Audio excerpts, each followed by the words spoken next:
Hi everyone, this is Josh Broney from the Times' Culture Desk. I'm here with the cellist Alisa weilerstein in the green room at the New York Philharmonic's Geffen Hall. Alisa, could you tell us a little bit about what we just heard? Of course, that was the second cadenza from the fifth variation of Tchaikovsky's Variations on a Rococo theme.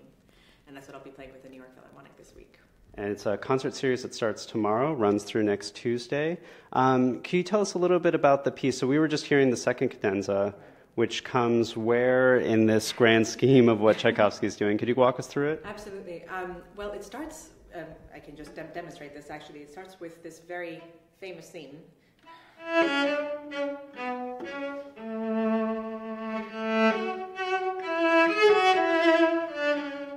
So it starts with this theme, which actually follows a lovely introduction by a smallish orchestra. So this is kind of the unusual thing about this piece, that we think of Tchaikovsky as this very big-boned, romantic, ultra-romantic composer, and this is a real tribute to Mozart in a way. So it has a Mozart-sized orchestra and a kind of classical language throughout most of it. And the cadenza that I just played is actually one of the very few exceptions where he kind of breaks this barrier and then kind of becomes himself again, I feel.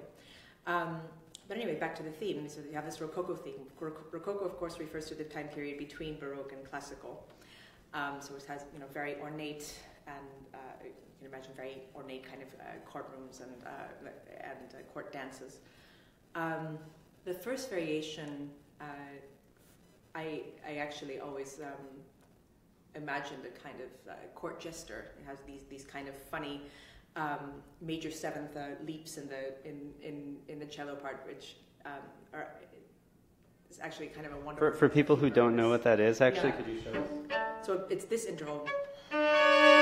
So. So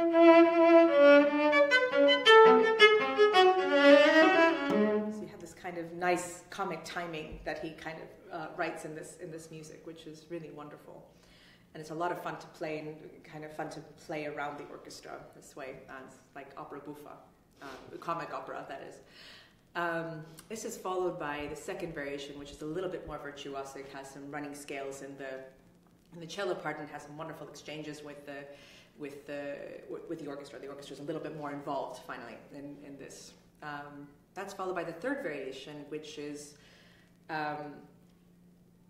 in a way, a kind of a love song. It's very ultra-romantic, I'd say.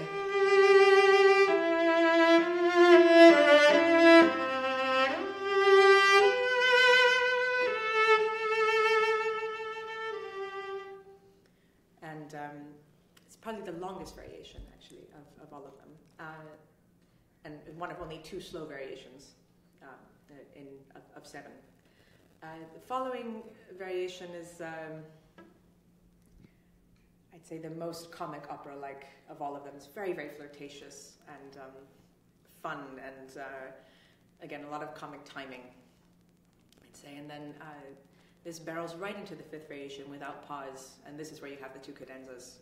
The first one, very light, almost frivolous, and then it's followed by the cadenza, which I started with where you can just breaking all of the barriers, breaking everything down, and segueing into the sixth variation, which is, I'd say, almost tragic in character. Very short, but quite moving variation.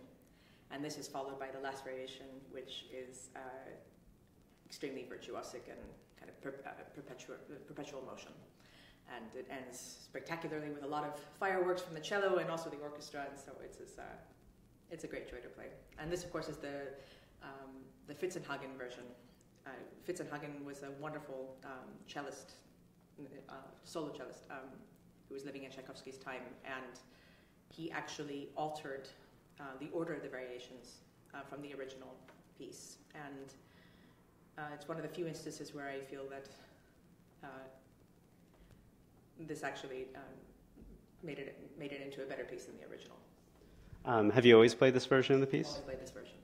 And I should say that you've been performing this since you were 13 with the Cleveland Orchestra. Could you tell us about that performance? Yes, of course. It was actually with Alan Gilbert, who of course is the outgoing music director here, and it was It's kind of funny because at the time I felt like I had been waiting my whole long 13-year-old life to play this piece with this incredible orchestra. Of course, I grew up in Cleveland, and the Cleveland Orchestra was the orchestra that I grew up hearing the most, and so it was a dream, and I just had a really wonderful time.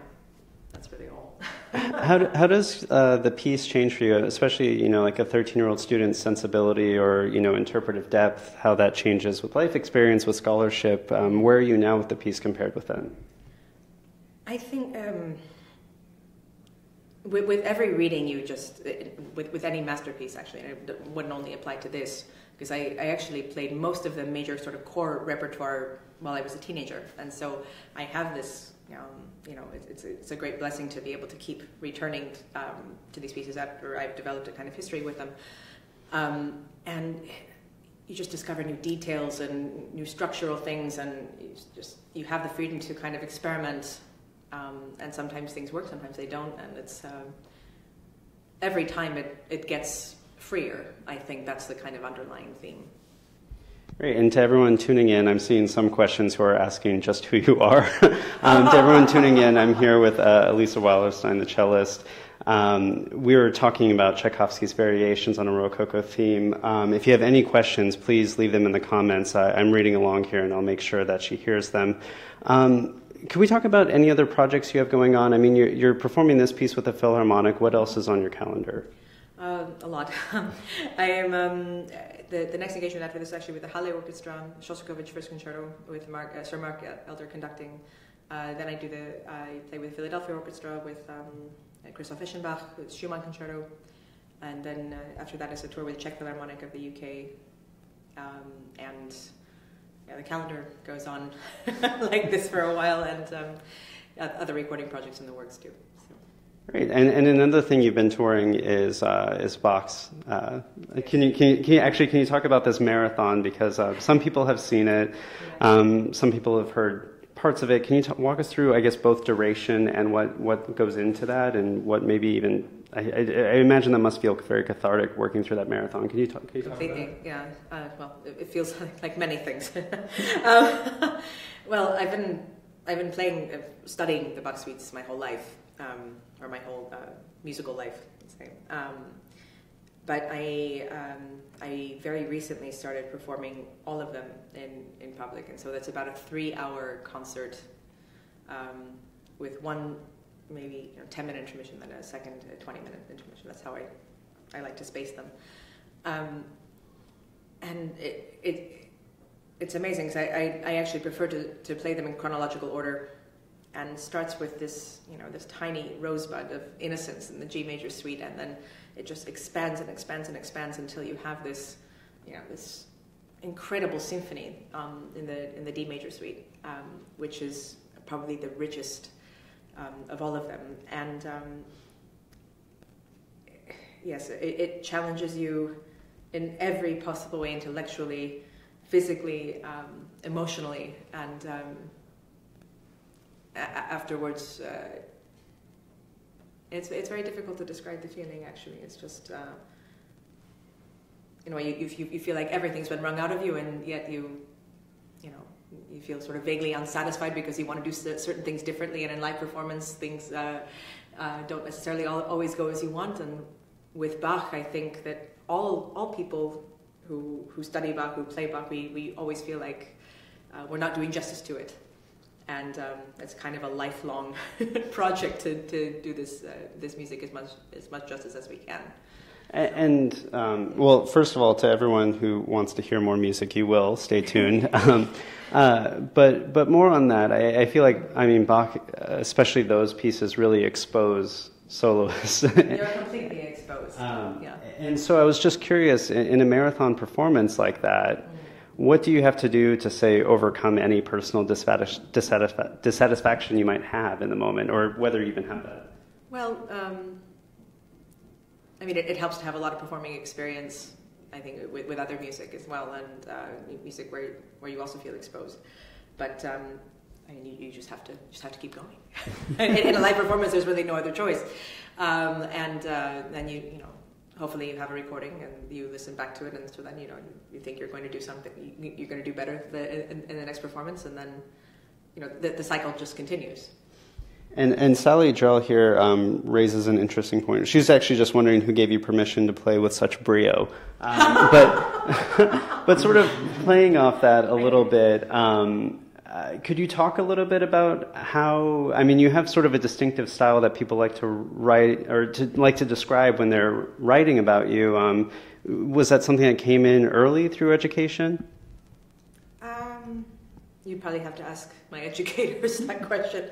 It's not something I was particularly conscious of. I mean, I don't mean to evade the question, but it's, I think everyone has their own very unique response to music, and as to what I was playing before, the second cadenza of the Rococo variations, it's very, very passionate, and he demands it the way he writes it, and so this is my own kind of interpretation of that.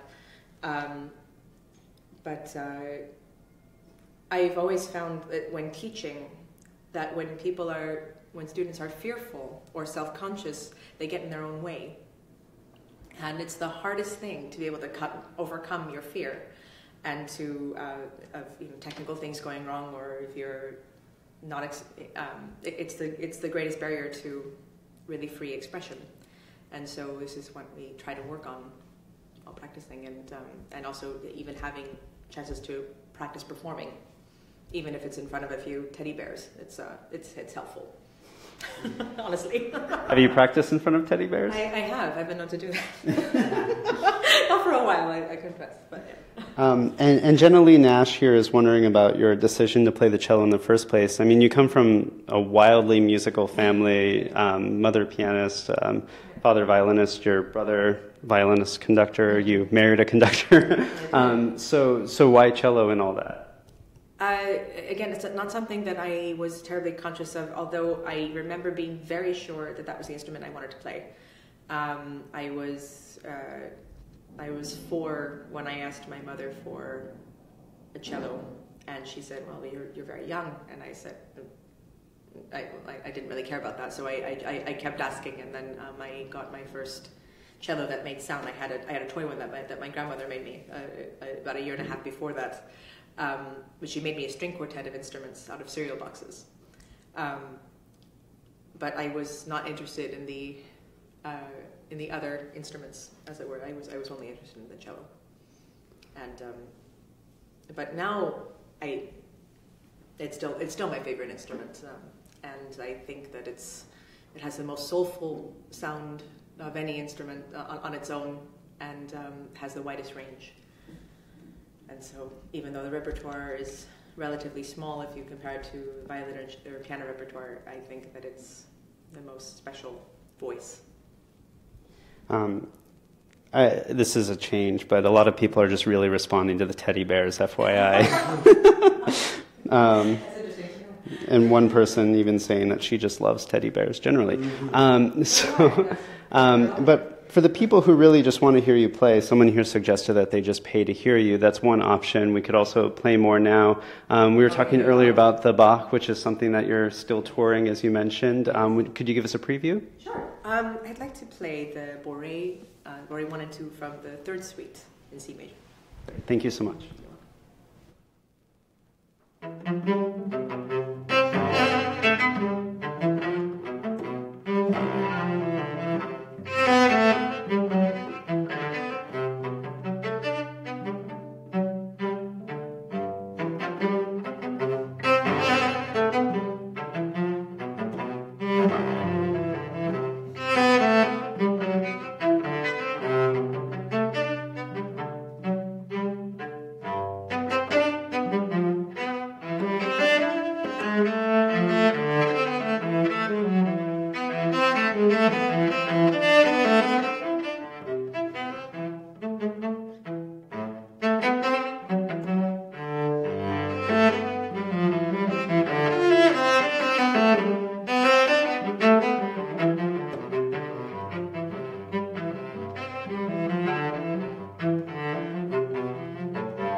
Thank you.